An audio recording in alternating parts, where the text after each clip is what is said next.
got no chance. Your lipstick's wet, you're in a sweat. You kissed you behind my back, you dirty rat. Baby, you can't do that, you dirty rat. Baby, you can't do that. All the time, you told me lies. Hey, it's George. This is just going to be another Vinyl Finds. This is a single I picked up recently that was a blind buy. It's from '78 on EMI Harvest, which is first record I own on EMI Harvest. I really like how that label looks. But it was $4, and I saw it said '78 on it, and I mean with a picture like that, you know it's going to be good. The A side isn't very good. It's called Him or Me, which I think is a cover. Oh, listen to this part. It's got this little break.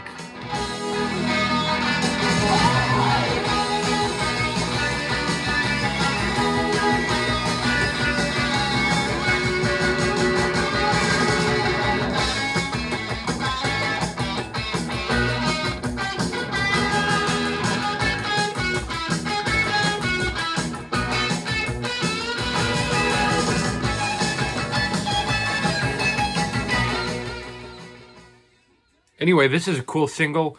It's cheap. I think they only had the band, not BANNED, not BAND, had another single in either '78 or '79, and that was it. I don't think they've released like any complete recordings type compilation or anything. But these singles are cheap. I'll have to pick up the other one. But yeah, especially this B-side's really, really good. And this guy's the lead singer. He's pretty dorky looking for a lead singer. He kind of looks like a Graham Parker wannabe on the back cover here. But yeah, cool single. Let me take this off real quick.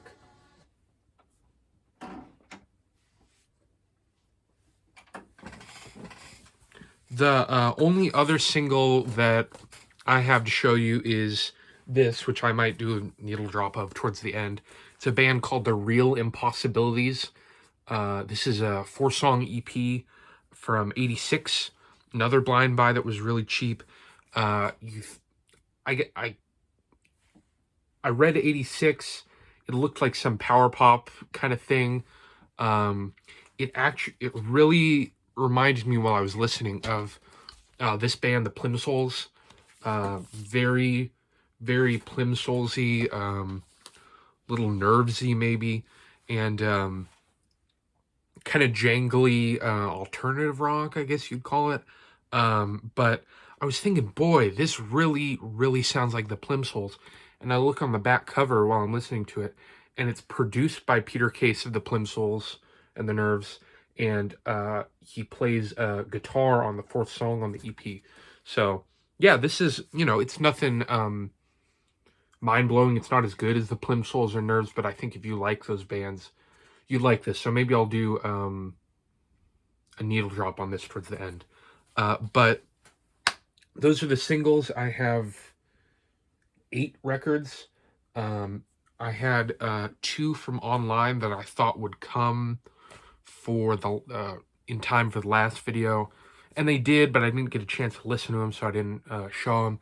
And then there was not a record fair. This local, one of my favorite local record stores closed last year because the foundation of the building was shifting. So they've been trying to find a new location. They're going to reopen, but the owner's been doing pop-ups. So he did a pop-up at a flea market, and I went a little nuts. But I have been purging a lot. I thought I'd show this, something I'm going to purge. Danny Elfman's solo from 1984, basically just an Oingo Boingo album. And the thing that I was really shocked about this is I bought this for $15, and the median price on Discogs is now $40, which is just absurd. I mean, it's a decent album, but I'm gonna purge all my Oingo Boingo except for that first EP that has the Louis Wainwright cat on it. I think that's that artist's name. But yeah, this is going a couple other kind of basic-y things are going. A lot of the novelty records are going. So yeah, anyway, I'll get into the actual records. These first two, like I said, were online. This is Eddie and the Hot Rods, Life on the Line. This is their second album from '77. This is a really, really, really great record. I watched a video, and it was Robert Fitton, and he was showing his recent vinyl finds, and he found Teenage Depression for $3. It's like, wow, that's a really good deal. And he didn't like it. I was surprised at that. I think this band is really great, especially the first two. This has obviously the big one is Do Anything You Want to Do, but it has Quit This Town is awesome. If you haven't heard Quit This Town, go search up on YouTube. I think it's my favorite Eddie and the Hot Rod song. And both of those are kind of like they're pub rocky, but they're a little power poppy, a little new wavy. I'd say this is a little more less pub rocky than the first record. But then you have Telephone Girl, which is kind of, has those kind of classic bluesy, not bluesy, but kind of Dr. Feelgood sounding riffs. What's Really Going On is great. Side 1 is my favorite side, but side 2 is great as the title track. I really like the last song, Beginning of the End. So yeah, this is a really, really cool record. Eddie and the Hot Rods from '77. This is a pressing. I don't know if it's a first pressing, but it's a early pressing from '77 on Island. So yeah, and it was in excellent condition. So yeah, Eddie and the Hot Rods, really good record. And also from online, I was really excited about this. I found out I start talking too quickly in these videos. I hope I'm okay to keep up with. I found out about this record from Ryan Kidd, but a bunch of people I've seen since show this. I think Uncommon Pallor has showed it, and Middle Life Crisis Rants. A few other people, I'm sure. And that's the Kids' first album from '78. This is the reissue on Radiation Records. It's 2 bonus tracks. There's some bootleg pressings of this going around that I don't think have bonus tracks, and I'd like to have an official one. And obviously, I'm never gonna buy an original, but this is really great. The first 4 songs are just a perfect. I'd say the first side is a perfect side. This is rock and roll. Do You Love the Nazis? Bloody Belgium. For the Fret is really great. Baby That's Alright is probably the weakest song on side 1. And then Fascist Cops and I Want to Get a Job in the City. And then side 2, I really like the bonus tracks. The City's Dead, which was the B-side of the No Monarchy single. And then No Work, which was a previously unissued '77 studio outtake. That's a mouthful. But I really like that No Money song. His vocals, the singer's vocals, I think I said they're from Belgium. Yeah, bloody Belgium. The singer's vocals at times, not throughout the whole record, but at times are a little almost like Keith Morris era Black Flag. Like he gets into that. It kind of feels like, to me, that kind of like stepping stone between like the classic '70s punk vocal style and the early hardcore. But then there's sometimes where on this album where he doesn't sound like that, or whoever's singing isn't singing at all. Yeah, there's 2.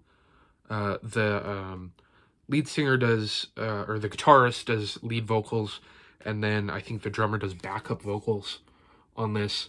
But yeah, this is a really, really, really awesome album. So the Kids from '78. So those were both from online, and then now these are all gonna be from the flea market, which, like I said, I went a little nuts. This one I found out because of Ryan Kidd too, and that's the Exploding Hearts Guitar Romantic. This just got reissued on what's his face, Jack White's. I don't like I don't like Jack White, but this just got reissued on his label with a bonus track. This is early pressing on Dirt Nap, and from 2000. I don't think it's a first pressing, but it's from 2002. And this is a really great album.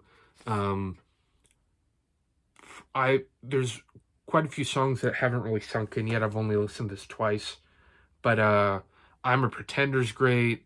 Modern Kicks. I think my favorite on here is Jailbird. But yeah, this is a really great modern. It's not. It's from 2002, but kind of a power poppy, throwbacky. I don't want to say throwback because that sounds like I'm diminishing how good, but I think you know what I'm saying. Um, so yeah, this is a really. I always say that this is a really great album. But it is a good album, and I think I don't know a ton about them, but I think every member except one died in a car accident going to a gig. So this is the only thing I think they put out, only album they put out in their lifetime as a band. So yeah, the Exploding Hearts. Next one is 45 Grave, Autopsy. This is, I think, better than Sleep in Safety. That's the name of the record, right? Yeah. This is, I think, uh, what is it? 8-track recordings from 87? No, not 87. 1980. And I think this is better than the first record, like I said. There's a few songs that I don't know if it's a male vocalist, but I think it's Paul Cutler singing on them, and those are really great. Eyes and Choices are really good on here. The version of Surf Bat on here has like a more pronounced organ sound.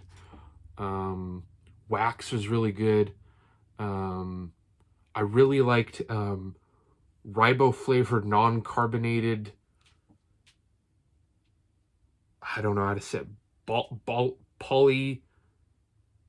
polysaturated blood. I think it is. It's a very kind of a.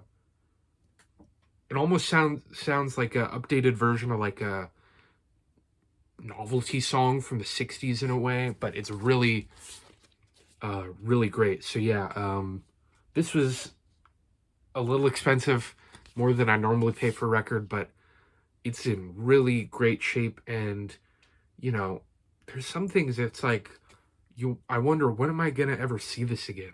You know? So yeah, this is I think better than their first. And boy, Paul Cutler is really a great guitar player. His guitar tone sometimes, especially on that one, is like a buzzsaw. It's so gnarly and yeah. So anyway, great record. This next one I was really excited about, and I'll tell you the price on this one because it was really good for this record. Once again, more than I will normally pay for an album. It was $35, but it is a very early pressing of Damn Damn Damned. I don't know. I have I'm not gonna pull it out. The reissue of this, and this is a lot better sounding. You know, I'm not an audiophile, but this is it's almost like some of those, you know, like 60s garage where it sounds a little better with a little bit of pop and crackle. And yeah, I mean, this is just such a good album. The cover's a little banged up, but once again, this is a really early UK press, and it was 35, and I think the median on Discogs for this press is like 85. So it's, you know, I can't complain about that. I thought it was kind of cool if you hold it up to the light. I mean, you know, this is laminated, and it looks like someone, I don't know if you can see that, kind of, yeah. someone looked like was using this to write, like put a piece of paper over it and wrote on the paper, and you can see they wrote out the chords to a song, which is pretty cool. Um, I mean, you just imagine some punk kid in 77 or 78, sitting in their room with this on and trying to figure out one of the songs or trying to write the music, write a song that sounds like it, or it's just such a good record. The I mean, the first, I don't want to use the word pressing because I don't know. The first variant that came out had Eddie and the Hot Rods on the back cover, and had a little sticker that said, "Oh, this, wrong picture, whatever." And then the second pressing cover variation, didn't have this little island logo. So this is the third cover variation that does have the island logo. It doesn't say Island on the label, so I don't know if it was distributed by Island or yeah, I don't know. But such a, I mean, cool looking label. I just love that stiff label. So I'm really, really happy to have this, and that was a great price for this, even though the cover is a little beat up, especially for the United States. So yeah, 10 out of 10 album. I didn't even talk about the music on it, but I think everyone watching knows how amazing that album is. The next one, honestly, I was a little disappointed with, and that's All Bagged Up, the collected works, 77 to 1980 of the Bags. It was $20, and it's signed by Alice Bag, which is really cool. It's signed to Andre. So I have your record, Andre. I have your Bags record. But this is, I mean, like I just said, I'm no audiophile, but I really noticed that this doesn't sound good. It sounds very thin and tinny. And I have a Danger House comp that has their single Survive on it. And Survive on that sounds good. And this, it just kind of sounds thin is the only word I can think to really describe it. But this still is a cool comp. Survive's great. Babylonia Gorgon. We Don't Need the English. Yeah, this is Disco's Dead is a funny song. So yeah, this is the music on here is good. It just doesn't sound all that great. And I don't know if you can see this. The cover is all pixelated. It just feels like they didn't put very much care into putting this out. It's from 2007, so it could probably use maybe a nicer reissue or something. But yeah, that's the other side of the label. It just has them on it. So yeah, the Bags, cool, but just a little disappointed with it. But maybe it'll get a reissue or something. Who knows? The second to last one is, I guess, something about how YouTube has changed their censorship rules. So I don't know if I'm allowed to show this, but I'm not monetized. So if it gets, I don't care about making money at this. If it gets demonetized, I don't care. And I don't think I even have enough subscribers or views to get monetized.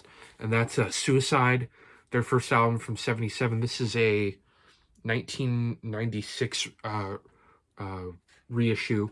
It has a bonus track. It has the original version and the remix of Cherry.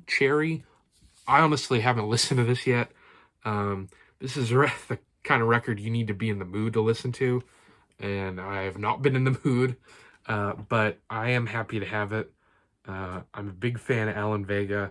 And I've heard songs of this. I've heard Ghost Rider, which is awesome. Frankie Teardrop is really, really, really, really freaky. Um, I found out about Suicide, I think maybe 2 years ago, when I was watching an interview with Henry Rollins where he was talking about um, him and Ian MacKaye buying this record. And then in the Henry Rollins footage I uploaded, I asked him how he met um, Alan Vega and Martin Rev, and he told that story, and then of how he met him. But then he also told the story that I had seen in another interview of him hearing this for the first, which was kind of cool. But this is such a, I mean, the songs I've heard, it is so, I mean, it's like, it's just so hard to describe. It's punk, but it's noise, and it's almost drone at times. And I guess you would, I don't know, would you call this no wave? I mean, obviously they were part of the New York scene very early on, and you know, like what wasn't Teenage Jesus and the Jerks from New York, Lady of Lunch? I want to say, I don't know much about them, but yeah. Anyway, cool record. Haven't listened to it yet. Have to be in the mood. So yeah, Suicide from 1977, and that's another thing. This is like, if you asked me when this is from, and I didn't know anything about it, I could not tell you. I could not tell you it's from 1977 or 1994 or, you know, I mean, it's not going to be from the 60s, you know, but it's a, yeah, crazy record. And the last thing I was really excited about, I had bought those 5 records, and then I saw a bin under the table. And this was, you know, I mean, everyone basically went to this flea market for this record vendor. He has really outstanding prices. And so it was kind of like a, everyone was kind of flooding in, and it was a really small space. It was very competitive and people were pushing. I went there because he posted pictures online of 2 Mummies records on Estrus, and I got there about 5 minutes before and went in right then, and they were already sold. So, but I did find a bunch of other stuff. Anyway, so it was so crowded that I was going to buy my stuff, and then I was about to leave, and I saw a bin under the table, and it was so crowded that I could not get to look under the table, so you bring it around the side, and there was this in there for $20. This is the 12-inch single of That Joke Isn't Funny Anymore. Anyway, I was looking in the bin that was all, you know, I had to kind of get around people to look at, and this was in there. The 12-inch single for That Joke Isn't Funny Anymore by the Smiths. You don't see, this is the first time I think second time I've seen a 12-inch single by the Smiths in person. The first one was that one with Elvis on the cover, and they wanted $75 for it. This was $20. It's on Rough Trade, and this is really, really cool. It has That Joke Isn't Funny Anymore, and then the B-side is live versions of Nowhere Fast, Stretch Out and Wait, Shakespeare's Sister, and Meet His Murder. So you basically get half a live album on the B-side, which is pretty cool. So yeah, I was really happy to find this. They're one of those bands where if I could, I'd just collect everything, but their stuff's really expensive. Now I have a reissue of Hatful of Hollows, a reissue of The Queen is Dead in this, and a Solo Morrissey album from the 90s. So anyway, I'm going over my time, and I wanted to play a little bit of that single. Thanks for watching. Thanks for putting up with me for 25 minutes, and yeah, thanks.